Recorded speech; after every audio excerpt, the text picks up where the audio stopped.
Assalamualaikum warahmatullahi wabarakatuh. Selamat siang semuanya. Kita bertemu lagi lah ya dalam mata kuliah analisis laporan keuangan. Nah, hari ini kita akan mulai membahas mengenai analisis aktivitas pendanaan.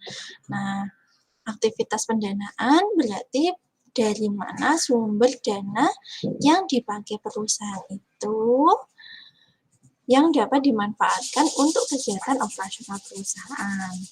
Nah, jadi bisa dari utang, modal, terus kemudian utang pun ada macam-macam ya. Ada utang yang secara lancar atau tidak lancar, seperti itu. Nah, kita akan bahas satu persatu dan efeknya dalam laporan posisi keuangan atau neraca itu apa. Oke, tetap semangat untuk belajar ya. Kita share dulu materinya.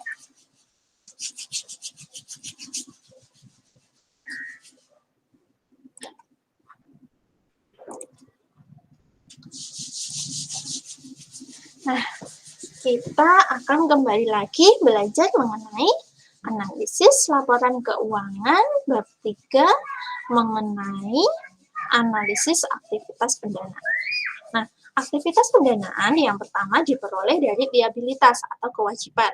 Nah, klasifikasi dari kewajiban ini ada dua, yaitu kewajiban jangka pendek dan kewajiban jangka panjang. Nah, kewajiban jangka pendek adalah ini kewajiban yang digunakan untuk mendanai aset lancar. Biasanya terjadi dalam 1 tahun operasi atau siklus akuntansi perusahaan. Nah, sedangkan untuk liabilitas jangka panjang ini digunakan untuk membiayai kegiatan yang lebih dari 1 tahun atau 1 siklus akuntansi perusahaan. Jadi kalau current itu biasanya current liabilities atau kewajiban jangka pendek itu untuk mendanai kegiatan operasi perusahaan yang bersifat lancar dalam 1 periode. Kalau liabilitas jangka panjang yang di sini untuk mendanai aktivitas perusahaan dalam jangka panjang. Contohnya apa? Kalau jangka pendek contohnya hutang usaha untuk beli barang dagangan, untuk beli biaya bahan baku, untuk beli misalkan bahan penolong atau untuk membayar gaji karyawan gitu. Jadi biasanya kurang dari 1 tahun. Sedangkan untuk jangka panjang contohnya apa? Pembelian aset, pembangunan gedung, beli kendaraan misalkan. Nah, itu contohnya untuk hutang-hutang yang diklasifikasikan dalam jangka panjang karena dia dipakai biasanya itu lebih dari 1 periode akuntansi. Nah, ada klasifikasi alternatif untuk kewajiban atau utang. Jadi, kalau tadi current short term sama long term ya, hutang jangka panjang, jangka pendek. Sekarang bisa juga utang itu diklasifikasikan menjadi 2, yaitu utang untuk aktivitas operasi dan utang untuk aktivitas pendanaan. Nah, aktivitas operasi di sini biasanya berkaitan dengan operasional yang tadi hampir mirip dengan hutang jangka pendek. Jadi dia untuk menghasilkan, jadi berkaitan dengan segala kegiatan operasi guna menghasilkan pendapatan bagi perusahaan. Jadi contohnya adalah hutang dagang, terus kemudian pendapatan yang pendapatan diterima di muka, terus kemudian beban-beban yang belum dibayar atau beban-beban yang masih harus dibayar, utang pajak, terus kemudian ada beberapa utang akrual atau beban akrual yang masih diutangkan. Nah, alternatif yang kedua, untuk klasifikasi yang kedua yaitu adalah liabilitas finansial. atau bisa juga disebut utang finansial. Di sini utang finansial, kewajiban ini terjadi dari aktivitas pendanaan. Jadi, masih ingat ya, kalau dalam laporan arus kas itu yang pertama kan aktivitas operasi, laporan arus kas dari aktivitas operasi, arus kas dari investasi, baru yang paling bawah pendanaan. Nah, di sini liabilitas finansial ini diperoleh dari aktivitas pendanaan tersebut. Contohnya, itu hutang jangka pendek ataupun jangka panjang, obligasi, kemudian wesel, leasing, terus kemudian ada porsi dari hutang jangka panjang yang harus atau jatuh tempo dalam satu periode akuntansi. Itu klasifikasinya dari hutang jangka panjang dipindah ke hutang jangka pendek, tapi tetap masih dalam klasifikasi kewajiban atau utang finansial. Nah, ada beberapa fitur khusus yang harus kita pelajari ketika kita menggunakan sumber pendanaan dari liabilitas. Yang pertama adalah syarat dari utang tersebut. Nah, jadi syarat dari utang tersebut harus dipelajari. Contohnya apa? Kapan waktu jatuh temponya, terus kemudian berapa suku bunganya, terus kemudian pola pembayarannya bagaimana, dan jumlahnya berapa.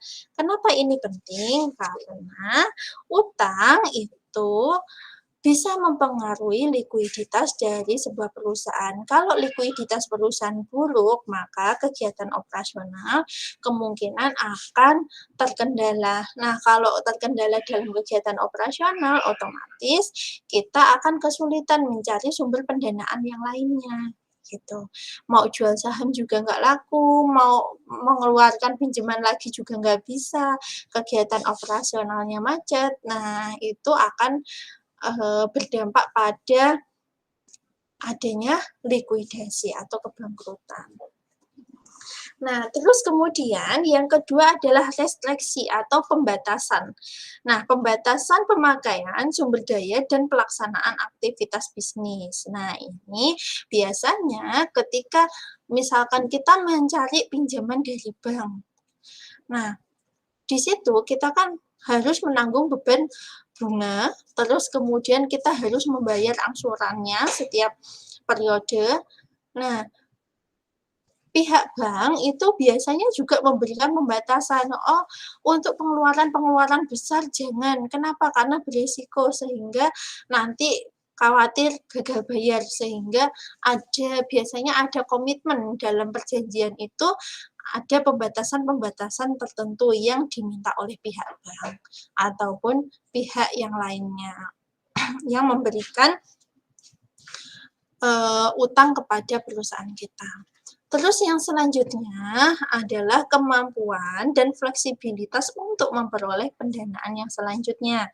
Misalkan ketika kita mempunyai kewajiban di bank misalkan 1 miliar, terus kita mau utang lagi, biasanya kan ada penelusuran ya, checking BI ya. Jadi, oh masih punya utang segini, jangan dulu lah, nggak usah di-ACC lah. Itu kan berarti kita mengalami pembatasan untuk pendanaan yang lebih lanjut. Padahal kan siapa tahu proyek yang mau kita jalankan itu dapat bermanfaat atau memberikan arus kas yang besar bagi perusahaan. Nah, ini juga harus dipelajari ketika kita melakukan analisis kewajiban dari sebuah perusahaan. Yang selanjutnya adalah kewajiban modal kerja, terus kemudian perbandingan utang terhadap ekuitas, dan komponen finansial yang lainnya. Kita harus lihat komposisi working capital kita gimana.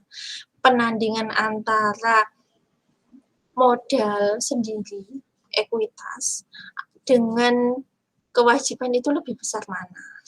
Karena idealnya ekuitas lebih besar daripada debt. Tapi kalau debt-nya lebih besar berarti itu sudah mengalami financial distress, diambang kebangkrutan. Nah, terus kemudian yang selanjutnya adalah apa ada fitur konversi sekuritas dilutif apa enggak? Apakah kewajiban itu bisa dikonversi menjadi saham misalkan? Apakah fitur yang lain yang bersifat dilusi itu harus kita pertimbangkan sebagai seorang analis. Jadi kita harus mempelajari fitur-fitur penting yang ada dalam utang yang dimiliki oleh sebuah perusahaan, terus kita bandingkan dengan kewajiban pada perusahaan lain dengan menyesuaikan fitur-fiturnya juga. Nah, disitulah nanti kita harapkan adanya kesetaraan. Oh, ketika dinilai dengan kriteria yang sama, ternyata perusahaan A lebih liquid, lebih solvable, kayak gitu. Jangan sampai kita bandingkan datanya mentahan, terus ternyata kita bilang A liquid solvable, ternyata B yang seharusnya liquid dan solvable B, karena kita tidak membaca lebih detail pembatasan ataupun fitur kewajiban yang dimiliki oleh sebuah perusahaan. Nah, terus kemudian kita juga harus mempelajari pembatasan untuk pengeluaran atau pembayaran seperti pembayaran dividen seperti itu. Apakah ada pembatasan? Karena biasanya untuk kreditur itu menerapkan aturan-aturan tertentu sehingga menjamin bahwa uang yang dia berikan, yang dia pinjamkan kepada perusahaan itu bisa kembali dengan selamat, tidak gagal bayar. Kemudian pembayaran bunganya konsisten seperti itu. Nah, sekarang kita ke sewa. Kenapa sewa itu harus kita pelajari juga? Jadi, sewa itu adalah perjanjian kontraktual antara lessor itu pemiliknya ya, pemilik dengan lisi itu penggunanya, yang memberikan lisi itu hak untuk menggunakan aset yang dimiliki oleh lessor. Nah, dalam suatu perjanjian sewa. Jadi, di sini ketika lisi atau perusahaan itu memiliki kontrak sewa, kita harus mengevaluasi dulu apakah kontrak sewa itu mempengaruhi posisi kewajibannya dia, mempengaruhi posisi likuiditas perusahaan tersebut. Karena lisi ini atau sewa ini biasanya off balance sheet atau artinya adalah tidak dituliskan dalam neraca. Misalkan operasional list ya, jadi list itu ada capital list, ada operational list. Nah, operational list dianggapnya hanya sebagai beban. Nah, maka dari itu kita harus lihat dulu karakteristik sewa yang dimiliki itu seperti apa antara lisi dengan lessor. Nah, kita juga harus menentukan MLP-nya, mengevaluasi minimum list payment-nya.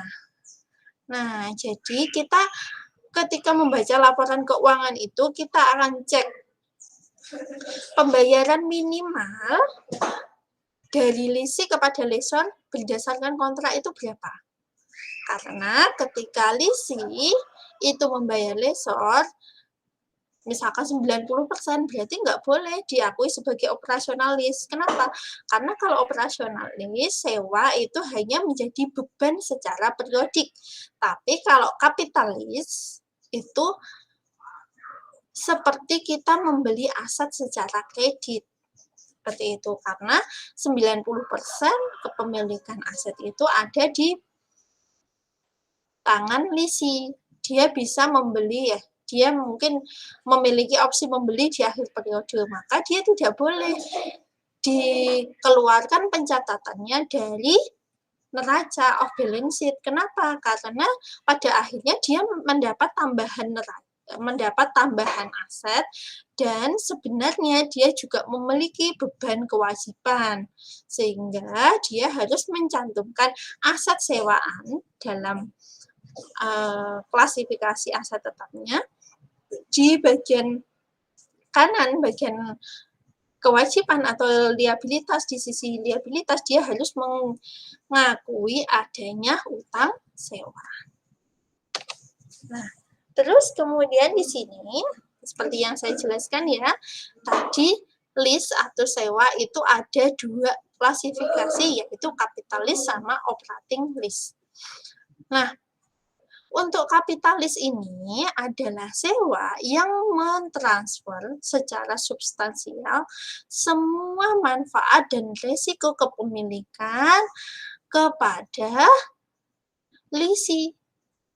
Kenapa? Karena aset itu diakuisisi oleh lisi. Lisi di akhir periode berhak untuk memiliki aset yang disewakan.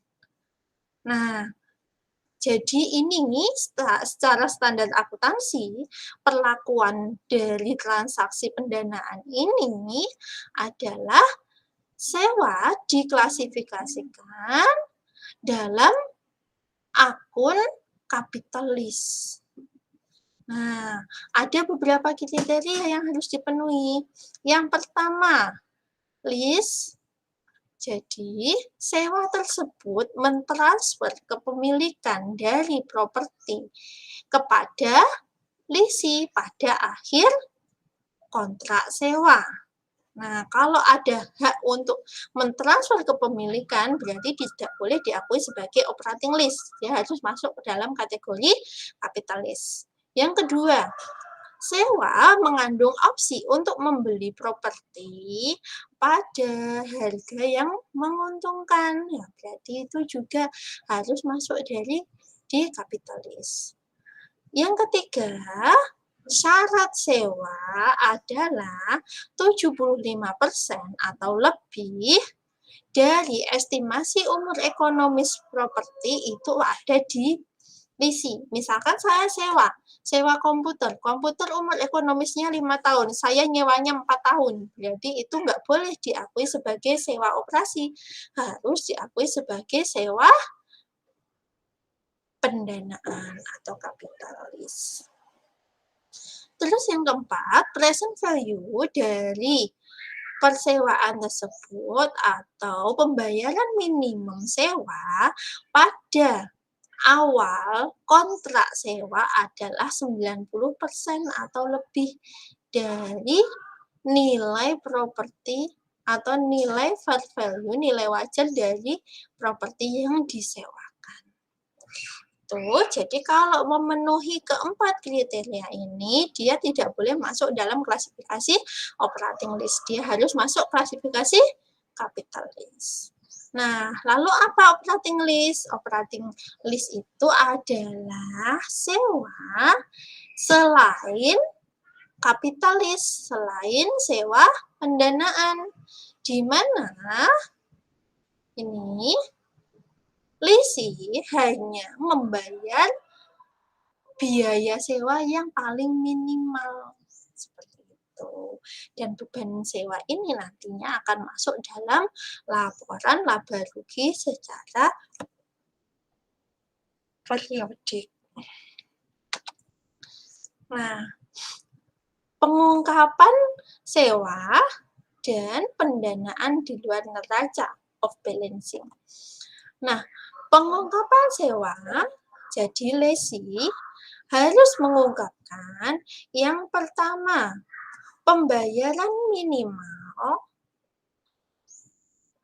dari kontrak sewa itu terpisah, jadi minimum lease payment-nya, jadi pembayaran sewa minimum itu dibedakan antara untuk sewa kapital atau sewa modal dengan sewa operasi, nggak boleh digabungkan jadi satu.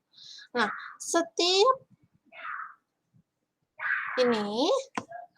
setiap list ini harus ada pengungkapan mengenai jumlah manfaatnya di masa yang akan datang. Terus kemudian beban sewa setiap periode harus dilaporkan dalam laporan laba rugi. Jadi di list disclosure pengungkapan sewa. Nah, ada juga off balancing sheet financing. Nah, jadi off balance sheet ini maksudnya adalah pendanaan ketika struktur sewa yang dimiliki oleh lesi itu diakui sebagai sewa operasi, di mana karakteristik ekonomi dari sewa itu lebih lebih cocoknya itu harusnya kapitalis. Seperti itu. Namun perusahaan tidak mencatatnya sebagai aset dan liabilitas yang dicatat di bagian laporan posisi keuangan sehingga dinamakan dengan off balance sheet financing. Jadi sebenarnya kalau memenuhi kaidah dan kriteria ini tadi harusnya kita sisi aset mencatat aset sewaan, di sisi liabilitas kita mencatat utang sewa aset atau aset sewaan. Kenapa? Tujuannya untuk memberikan gambaran mengenai kondisi keuangan perusahaan yang benar-benar wajar. Maksudnya menyajikan informasinya itu secara memadai. Karena kegiatan pendanaan ini berkaitan dengan kemampuan perusahaan untuk melakukan pembayaran. Nah, terus ini sewa, dampak dari akuntansi sewa. Nah, kalau dulu akuntansi sewa itu diatur tersendiri dalam PSAK 18. Sebentar ya, sambil saya cek ya. Apakah masih ada SAK itu udah dicabut atau belum? Mohon maaf, saya agak ketinggalan ya. Sudah lama tidak buka SAK. Jadi, untuk aturan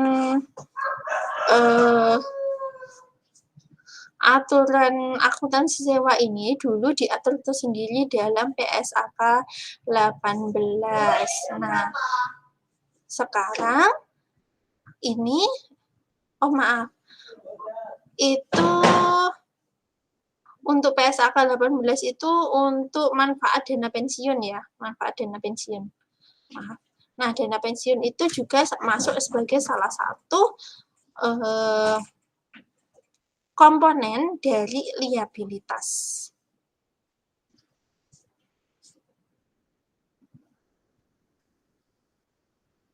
Oke. Untuk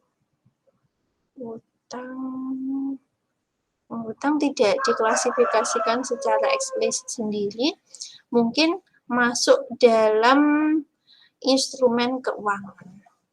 Ada PSAK 73 tentang sewa. Jadi, untuk sewa ini diatur tersendiri di PSAK 73.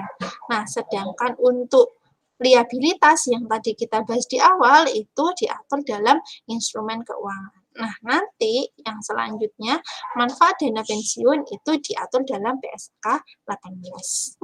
Nah, dampak dari sewa operasi dibandingkan dengan sewa pendanaan.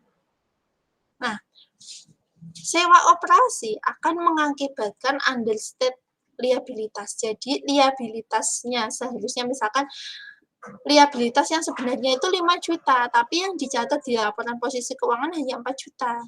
Nah, di sini dampaknya apa? Karena liabilitas dinilai lebih rendah, maka rasio solvabilitas perusahaan lebih tinggi, seperti debt to equity. Terus kemudian, sewa operasi itu juga mengakibatkan understatement pada posisi aset. Nah, jadi asetnya itu lebih kecil karena di sisi pasifa tidak diakui utangnya, di sisi aktiva tidak diakui asetnya. Ini dampaknya apa? Semakin sedikit asetnya berarti ketika return-nya itu besar, berarti dapat meningkatkan ROI-nya, return on investment ratio-nya. Terus yang selanjutnya, di sini untuk sewa operasi akan memberikan keterlambatan pengakuan beban, sehingga pendapatan itu overstatement, lebih tinggi dari yang seharusnya. Nah, terus itu pada periode sebelum atau pada periode awal kontrak sewa. Dan undisturbed income. Jadi labanya lebih kecil dari yang seharusnya ketika melakukan kontrak sewa. Terus yang selanjutnya adalah sewa operasi itu juga understate liabilitas jangka pendek dengan mengabaikan porsi saat ini pembayaran sewa. Nah, ini mengakibatkan apa? Current rasionya naik. Pengukuran likuiditas yang lainnya semakin bagus. Seperti itu. Selanjutnya, sewa operasi termasuk di dalamnya itu bunga. Dengan ini akan melakukan understatement laba operasi dan biaya bunga, sehingga di situ akan meningkatkan coverage ratio, understatement arus kas operasi, overstatement arus kas dari aktivitas pendanaan. Jadi sebenarnya kalau sebuah perusahaan itu salah melakukan klasifikasi kapital, seharusnya capital lease, sewa modal, diganti menjadi operating lease atau sewa operasi, itu tujuannya adalah meningkatkan rasio-rasio yang menjadi kriteria atau pengukuran kinerja dari para analis, direktur, atau pihak-pihak yang berkepentingan.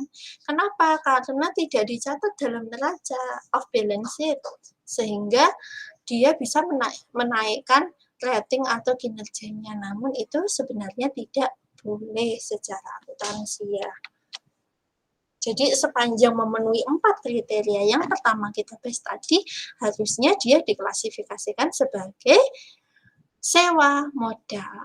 Nah, di sini kita ketika menjadi seorang analis, kita harus bisa mengubah operating list menjadi kapitalis. Jadi kita lihat dulu di laporan keuangannya, kita baca mulai dari laporan keuangan sampai dengan pengungkapannya, terus kemudian ketika kita menemukan, loh kok kriterianya sewa operasi tidak sesuai dengan standar dan regulasi yang berlaku, maka kita harus mengubahnya menjadi yang sesuai agar tujuannya apa? Agar tidak terjadi off balance sheet. Jadi semua itu disajikan dalam laporan posisi keuangan. Gitu ya, contohnya. Terus setelah kita melakukan konversi dari sewa operasi ke sewa modal, kita harus menyajikan ulang laporan keuangan sehingga kita bisa melihat net income-nya yang sebenarnya dan laporan posisi keuangan yang sebenarnya. Ini contoh ya, nanti bisa dipelajari di buku SCP 37. Jadi ada studi kasus sebelum dia itu melakukan penyesuaian dan sesudah melakukan penyesuaian. Ternyata berbeda karena di sini ada beban bunga. karena dia harus bayar sewa, gitu. Oke. Nah, yang selanjutnya adalah manfaat dana pensiun. Manfaat dana pensiun ini tadi dibahas dalam PSAK 18. Ada 2 jenis manfaat dana pensiun, yaitu pensiun benefit atau manfaat pensiun itu di mana employer atau karyawan mendapatkan janji bahwa akan diberikan manfaat setelah mereka pensiun yang diberikan secara berkala setiap bulan sampai dia nanti meninggal. Itu adalah manfaat pensiun. Ada juga other post retirement employee benefit atau OPEB, itu di mana karyawan itu diberikan natura ya, sejenis natura. Jadi bukan berupa uang, kalau pensiun benefit tadi, manfaat dana pensiun tadi berupa uang yang diberikan tiap bulan, tapi kalau OPEB ini dia lebih kepada segala sesuatu yang sifatnya tidak berupa uang, misalkan layanan kesehatan, kemudian layanan asuransi, kemudian atau manfaat-manfaat lain setelah dia itu pensiun. Nah, yang selanjutnya di sini untuk manfaat dana pensiun kita akan mempertimbangkan ini dasar dari pensiun ini ada 3. Rencana pensiun itu merupakan kesepakatan antara karyawan untuk menerima dana pensiun yang melibatkan 3 pihak. Yang pertama, karyawan yang berkontribusi pada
Selalu semangat belajar ya. Wassalamualaikum warahmatullahi wabarakatuh.